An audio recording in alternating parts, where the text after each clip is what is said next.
Welcome to Baseball Money is Fake, a fantasy baseball podcast on the Sports Gambling Podcast Network. I am Blake Meyer. As always, I am joined by my man, Ryan Gilbert. How you doing today, Ryan? I'm doing pretty good. Unlike my Phillies, since I declared them a team of destiny, they had now lost back-to-back games, losing their first series in quite a while. But yeah, I'm still doing good here, going into the weekend here, Thursday night into Friday. So yeah, I'm doing pretty good. I mean, I want to say that I'm doing pretty good, but it's a somber day here in the Meyer household. Don't kick anything. Our Lord and Savior, Jared Kelenic, did I don't even know how to feel. If you didn't hear the news, you might be living under a rock. Jared Kelenic struck out against Yordan on Tuesday night at the end of the game and then kicked a water cooler and broke his foot, and he is now going to be out for, they haven't said, but my guess is 6 to 8 weeks. And I'm so torn because he made a lot of strides this year. He made himself fantasy relevant. It's been a minute since he went on a little heater with home runs, but he's been like a solid producer this year, which is very opposite of what Jared Kelenic's been in the past. I think he's hitting like 255 or 250 or something this year with 11 home runs and double-digit steals. And this is like an old Kelenic move, like being a hothead, but I'm so torn on it. I don't even have the right words for it because he was doing it out of frustration because it's been a frustrating season for the Mariners, and like the whole frustration of everything kind of culminated into that moment. And it was nice seeing a Mariners player actually care that they didn't do good, because much like the Yankees are under the gun right now because they just got mollywopped the other day, and everybody's smiling and they're talking about like, how can you be playing such bad baseball and everybody be happy? So it's nice having the Mariners playing arguably equally bad baseball, and Jared Kelenic has shown that he cares. Now, he showed it in like the worst way possible. If you want to strike out and you want to get mad because you're struggling, throw a helmet, break a bat, hit something with your bat, go and do something. Don't use your own body to hit another immovable object in the dugout. It makes no sense. And so like on one end, I'm frustrated, and the other end, I get it. But it just brings into question now, is he even going to be back this year?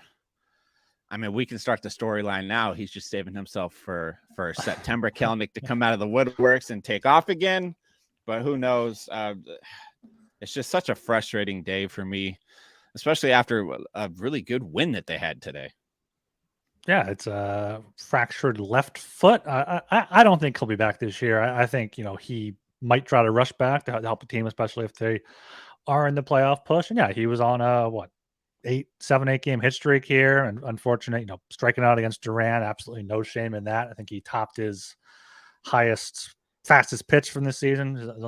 But yeah, Kelenic has not been doing that well over the past 2 months now. He had a fantastic first few weeks. He had 7 home runs in his first 21 games, and since then he's been hitting 225 with 4 home runs and 98 strikeouts in 69 games. So he got out very hot. We bought into the hype. We were like, okay, this is the Kelenic now, and he just completely cooled off. He's batting. I mean, he's still batting 250. That's respectable. But when you looked at, he was batting 342 through 21 games, and since then he's been batting 225. It's been like a tale of two Kelenics for this. So yeah, he might just end up being not someone that ends up not panning out, or ends up panning out a little bit later in his career, if anything. Yeah, I think the realistic ceiling for him is he's just gonna be like a pretty good outfielder. It feels like a good Kelenic season is gonna be hitting 240 with 20 home runs. He might be a 2020 guy. He's got double-digit stolen bases this year, so he might just be like a 240 hitter. That in this day and age with everybody stealing bases, he's going to go 2020. I mean, that's going to become a really cheap thing. There's going to be a lot of guys to go 2020, but it's okay. It's just, of all the times for him to do it, this is when the Mariners really needed to ramp up. And losing Kelenic, as crazy as it would have sounded a year ago to say in the middle of July, losing Kelenic right now hurts. the offense for the Mariners is struggling. And Jared Kelenic, even though he has been in a little bit of a downward spiral since that hot start, he has been one of the only like producers on offense, especially as of late. I don't have the numbers in front of me, but the last 2 weeks he's been doing very well, and he's come up with a ton of clutch hits, a lot of clutch RBIs, which is very un-Kelenic like from the previous season. So he was really starting to turn a corner in the grand scheme of things. I personally don't think he's going to be back this year either. Unfortunately, a broken foot is really hard to play baseball with. And so and those take a while to heal. Like, that's not a quick injury. And it was just so crazy because it was an out of nowhere injury too. Like, the game ended yesterday, nobody said nothing, and he just showed up to pregame warmups with a fucking walking boot on. And so it's like, I saw it on Twitter and I was like, he's got a what on his foot? And then and I will say, not to just talk about Kelenic forever, but I will say he is, if you're unfamiliar with Jared Kelenic, he has always been kind of that hothead, very full of himself kind of guy throughout. He's been the best player on his team every just growing up. He's been the best player on his little league team, travel team, everything. He's not used to failure, and that's what he struggled with at the major league level. And apparently he was calmer this year, like you said. That the tweet said it, but all it takes is one kick, is what the tweet said. Which one kick, one kick ruins everything. The Kelenic will always have September of 21 and April of 23, though. Yeah, and it was nice to see him. He did like his little press conference with the media in the dugout to tell everybody kind of what happened, and like he was in tears. It's like, that like it actually, old Kelenic wouldn't have done that. He would have just been pissed and like shoved the media off. But to see him like actually care and like enough to like be emotional about, like, I know I fucked up, I shouldn't have done that, the team needed me. Like, it was nice to see. So R.I.P. my Jared Kelenic dreams for the rest of the year, but shit happens. Anyone out there with Kelenic? I got some outfitters here. I want you to pick one. James Outman, Eddie Rosario, Conforto, Jose Siri, Brent Rooker, McCutcheon, Renfroe, Ozuna, Pham. Any of those pique your interest whatsoever? Or if someone had Kelenic, they probably are in a deep league where those players might be rosterable. Otherwise, maybe look for a trade one of your star players down for 2 or 3 good pieces to replace them. Yeah, of that list, just off the top of my head, I'd probably say Ozuna. As much as I don't like him as a person, he's playing good baseball this year, at least in terms of fantasy. So I think Ozuna would probably be my favorite off that list. Pham would be up there too. Pham's having a really good year, although I think Pham gets traded, and so I'm not really sure what happens. And he's hurt now. He could go on the IL too. Oh shit! Never mind then. Yeah. So yeah, it's tough out there in outfield. That's why we stressed early on. Make sure you get those outfielders in early. Yeah. And then we are brought to you by Circa Sports. Circa Millions and Circa Survivor are back. There's $14 million in guaranteed prizes up for grabs. The Circa Millions contest is 5 NFL picks against the spread each week. Circa Survivor is a survivor contest. Just pick a different winner each week. You do have to enter in Las Vegas, but you can play from anywhere. And the Sports Gambling Podcast will be out there the last weekend in August. Go to circasports.com for all the details. And that's circasports.com. All right. So from transitioning from one superstar of a player that is going to the injury list to another superstar coming back, it sounds like Yordan Alvarez, he's down on a rehab assignment right now. It sounds like he will be back likely on Monday with the Houston Astros. So for those of you that have been waiting for this day to happen, I know I'm not one of those people. He's going to be back. And so it'll be fun to see, because the Astros have been an interesting team with him out. And so fitting him back in that lineup, I want to see what it does for guys like Yanier Diaz, who really got a big DH role while Alvarez was out. He's had some good fantasy value since then because he's played really well. So do they find a way to keep him in the lineup? Does he play a little more catcher and give Maldonado a little bit of a break while Alvarez is there? Or, I mean, in today's rehab game, Alvarez played in outfield. So are they going to get Alvarez, the defensive liability, a little more run in the outfield to try and fit Yanier Diaz in the lineup more? It's going to be interesting. But from the looks of things, Alvarez is back in his old Alvarez ways. The very first pitch he saw in his rehab assignment, he hit it 108 miles an hour right up the middle. So typical Yordan. How are you assessing Yordan going forward? Like, where do you rank him? I guess I'm going to be honest. Does he have outfield eligibility? I think he has outfield and DH. He does, yeah. He has outfield eligibility, yeah. Where would you put him in your outfield ranks rest of season? Top 20? Easily top 20. I think he just comes back and he's Yordan again. He was a first round pick for a reason. I'd probably put him in top 5, top 10 outfield off the top of my head. I haven't looked, but yeah, I see no reason to think that he is going to slow down. I mean, he this year, he's played outfield 22 games. He's DH 35, so he's been a pretty decent split. Last year, he played 56 games in the outfield, 77 DH. They've been, moving him around to make sure they get the best bats in the lineup. But, looking at outfield, Acuna, Betts, Robert, Adolis Garcia, I think he may be hurt, though. Day-to-day, X-rays came back negative. Carroll, Tucker, Yelich, Rosarina, Naylor, probably somewhere in that range. I mean, that's the ranks right now. But yeah, I think Yordan Alvarez is up there, top 5, top 10 easy. Yeah, and then sticking the one thing to do if you don't believe in Yordan is this is the time to trade him. When it's like, okay, 2 more rehab starts, coming back Monday.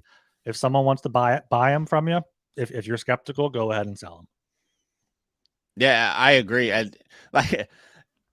I've been pretty vocal before about how I'm very much on the camp of trade for guys that are about to come out of an injury too, because I mean, whoever has them has gone this long without them, and so they probably have established their lineup without Yordan in it. So if you're trading him away, like, now's the time to try and like get some value for him if you do think he may struggle coming out of the injury, or if you are looking to add Yordan, this is literally your last chance, because he is the type of player that he could just come back and be the prototypical Yordan, and he's going to hit 20 home runs for the rest of the year and just play lights out, and you're never going to get him.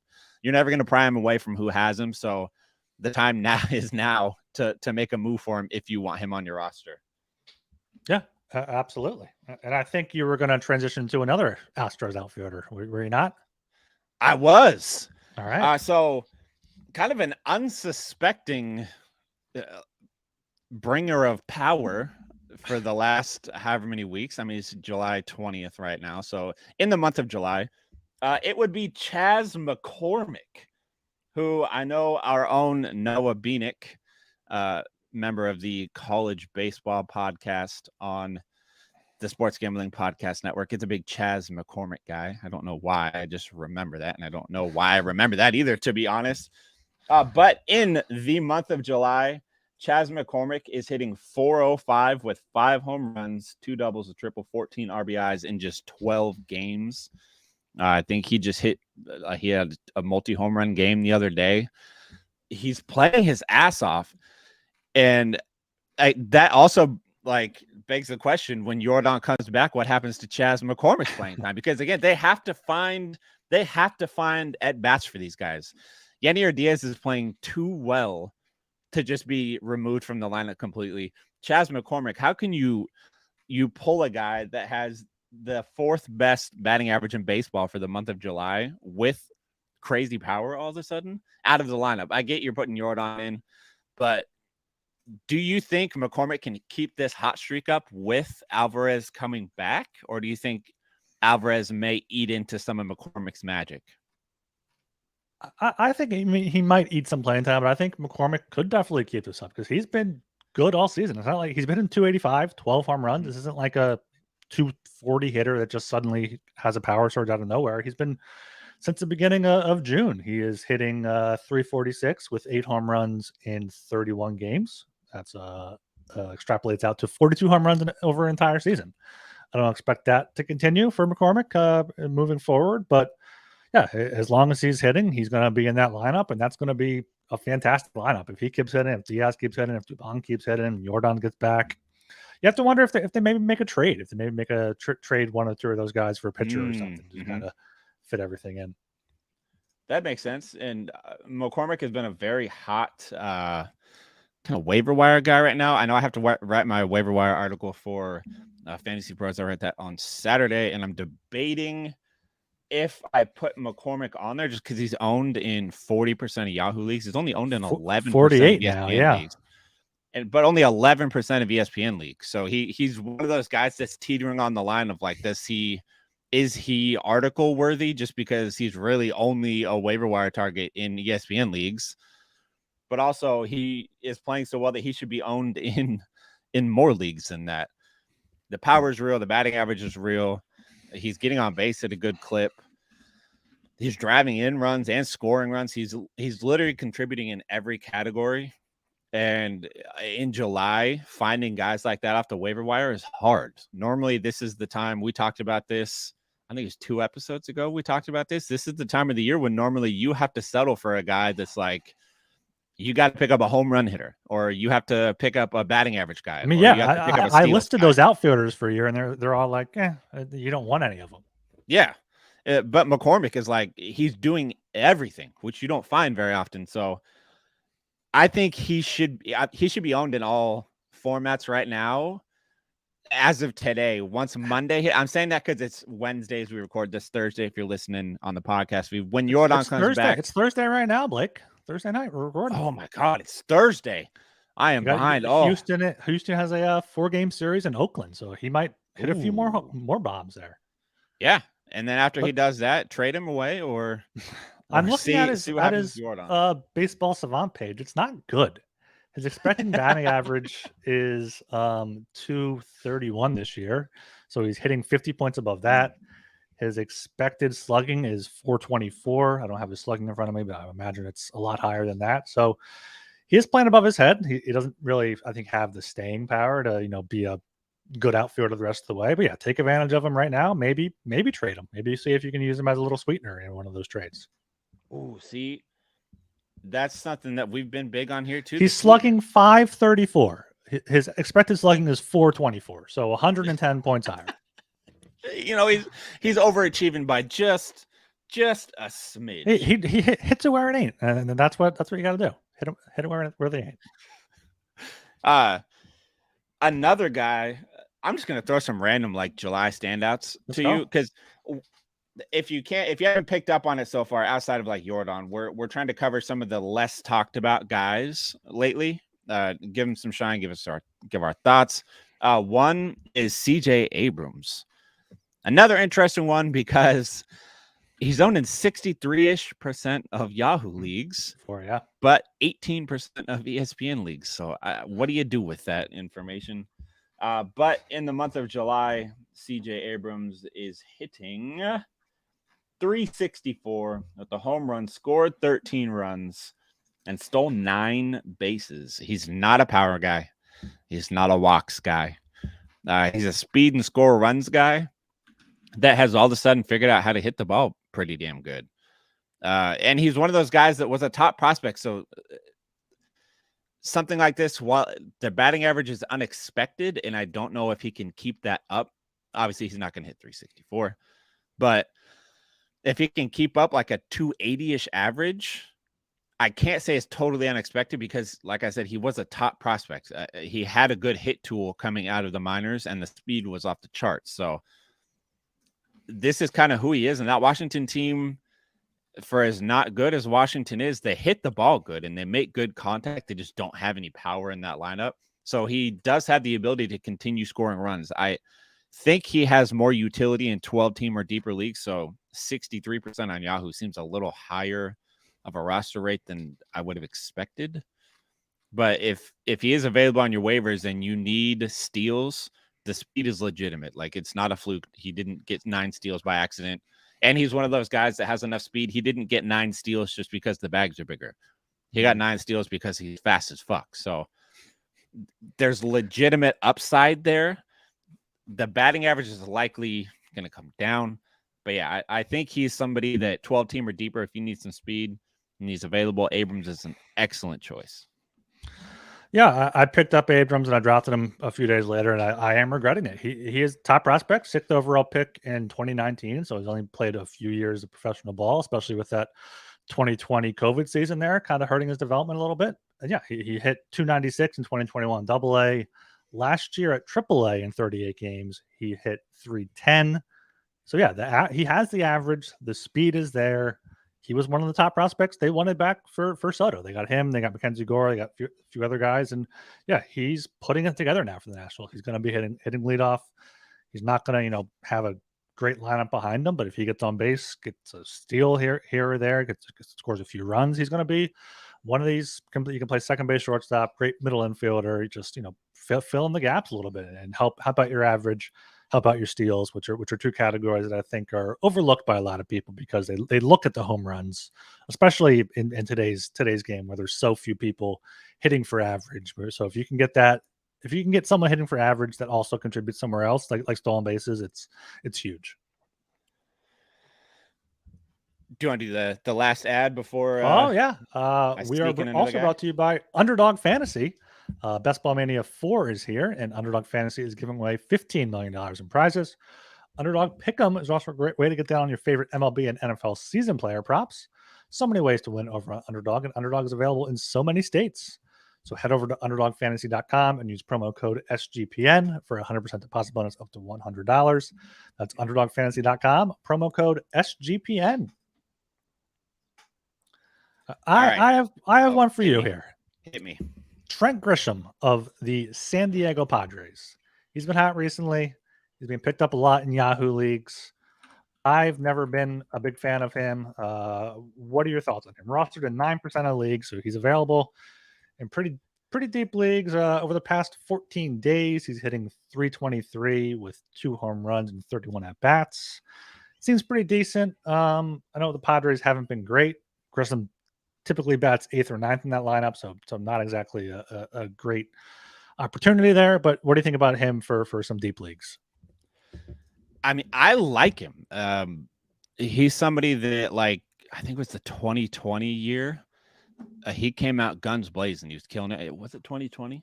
Yeah, it was 2020, I believe, just off the top of my head. I guess I could look at the stats real quick. It was 2019. He came out guns blazing, and then he got hurt. 2020, we all know that was a weird year. I try to not factor the 2020 year into much of my evaluation of players. It was such a weird year. Wasn't Jose Abreu MVP? Yeah. Right? Yeah. But then since then, he's really been a low average, pretty fast, not much pop kind of guy. He had 242 in 2021, only 184 last year. He stole 7 bases last year. You want the stat, Blake? I have the stat. Hit me. Barrel rate, 14.4%. The league average is 8.5%. That's the 90th percentile. He's walking a lot. He struck out a lot too, but he's barreling up the ball. And good things happen when you get barrels. Great things happen when you get barrels. I will say that is one of the main reasons that I like him. High barrel rate and speed is a pretty fucking good combo. Like, his expected batting average sucks. His strikeout rate sucks. All that kind of sucks. That's the reason why he sits at the bottom. But in a deeper league, I mean, he has that power, that sneaky power speed combo that you could look for in a way, like a waiver wire guy. There's some upside there. He'd be a great Kelenic replacement. And I honest to God think that the Padres are going to be sellers at the deadline. And I think being sellers could open up more playing time for him, because I don't think they sell him. I think he stays on the team. Somebody else may go in the outfield, and that'll open up a few more at bats for him. And he might bat a little higher up in the lineup. Maybe he gets to 6, like batting 6th or 7th in the lineup, gets a few more at bats. There's sneaky value there. Again, he's very low rostered for a reason, though. He's not going to come out and like blow you away and put up crazy stats. But in like a roto or a category league, there's enough pop there and more than enough speed there for him to contribute in a few categories. Especially, you said he was hitting like 323 recently or something like that. In the past 2 weeks, I believe. Yeah. That's wild for a dude that hit 189 last year. So, yeah, I like that move a lot. If you're in like it might be a stretch for a 12 team, but a 12 team with 5 outfielders or a 15 team or deeper, there's utility for him in those leagues. All right, opposite end of the spectrum, someone that recently got dropped, and I'm contemplating using my 6th waiver position on Giancarlo Stanton. He has 3 home runs since the All-Star break. The first 2, of course, did come in Colorado. Then he went 0 for 13, and then went 1 for 4 with a home run. Since the All-Star break, 8 of his 19 batted ball events have gone over 100 miles per hour exit velo. He's killing the ball. Hopefully, Judge can come back soon. Do you think Stanton is worth picking up if he's available? In category and roto leagues only. Points leagues, please stay away. But he is literally the epitome of just hitting the fucking ball hard. All he does, like his max exit velocity, 118 miles an hour. That is okay. So his max exit velocity is 118.3 miles an hour. That's 100th percentile in baseball this year. That would be the lowest max exit velocity for a season in his career. And it's still the hardest hit ball this season. That's absurd. I think last year he hit 30 whatever home runs and had 8 doubles. Like all he does is hit home runs. All he does is hit the ball hard. So yeah, in that little league stadium that they play in, somebody that just hits the shit out of the ball. There's utility there from Giancarlo Stanton because he's got 12 home runs right now. It's not crazy to think he hits 18 more for the rest of the year, as long as he stays healthy, and he winds up with 30 home runs. Which 30 home runs isn't something that you just back into. There's not a ton of guys that do that, and you're damn sure not going to find many guys on the waiver wire that can hit 30 home runs in a season. So in a category or roto league, I think that there's definitely utility there as long as he's healthy. If he's healthy, even with Judge coming back might help him, to be honest. Oh, it would absolutely help him. It's going to rejuvenate that whole team. That fan base needs something. That fan base, I don't know. They need Carlos Rodon blowing more kisses. Yeah. That was the wildest thing. But yeah, I think that's a good pickup if he's on waivers. I don't know why somebody would have dropped him. Somebody that I want to hit you with, I want your thought on. Okay, let's see. So he's got the second highest batting average in July. He's hit 4 doubles, 3 home runs, scored 7, driven in 6, hitting 422. Wilmer Flores for the San Francisco Giants has been on an absolute heater. He's only owned in 14% of Yahoo leagues, 13% of ESPN leagues. And he has first base, second base, third base, and DH eligibility. You know we love a good multi-position eligibility. When we do these episodes, like I do research and stuff before them.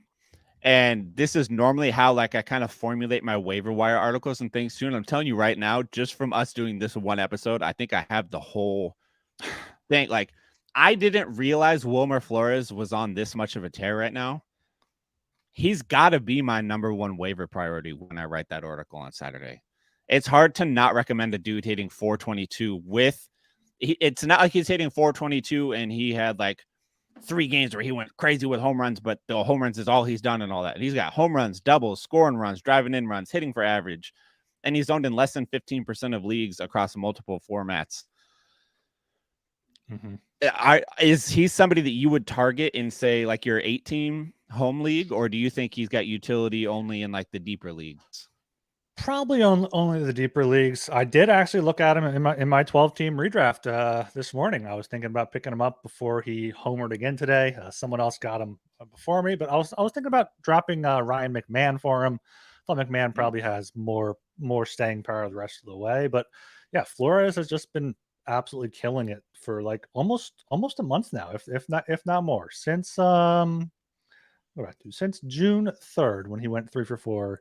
He is hitting 390 with 5 home runs in 25 games. Only 17 starts in that. He's hitting second, hitting third for the Giants.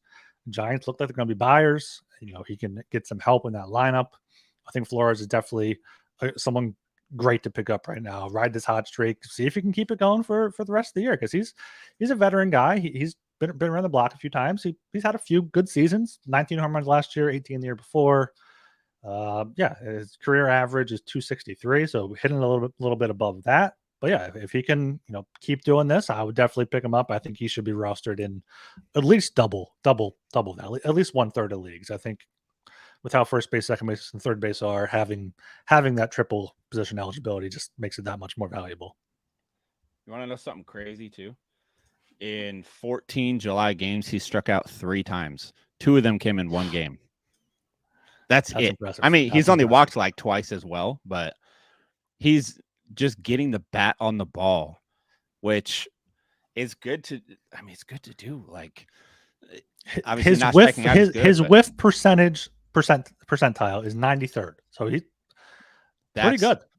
Yeah, like to have a whiff rate that good, and you have a little pop in your bat. Like he's a double-digit home run guy. I think he's got 12 on the year or something like that.